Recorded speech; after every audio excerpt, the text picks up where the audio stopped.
后来明仔载开始来未解封，婚姻西丽福兴宫要开放，互乡亲会当入庙来参拜。也毋过袂当跋杯，袂当抽签，嘛要配合着磅体温甲实验制，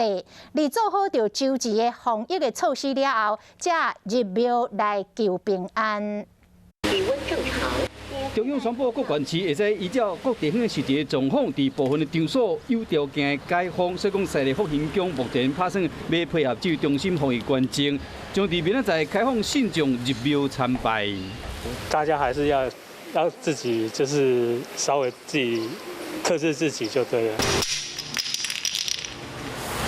不过考虑到有接触感染的风险，所以讲袂使跋杯甲抽签，并且就要做好分流、量体温、甲消毒等等防疫工作。庙方嘛控制入庙的参拜人数。未解封的庙宇哦，有几项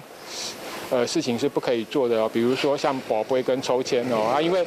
醒杯跟抽签都是民众都会集体去触碰的东西哦，然后它其实在防疫上有很高的风险，所以这部分我们会配合内政部的规范。虽然明仔载就使入庙参拜，不过庙方希望呼吁民众爱配合量体温、实验制，爱做完善的防疫管理，拜拜求平安。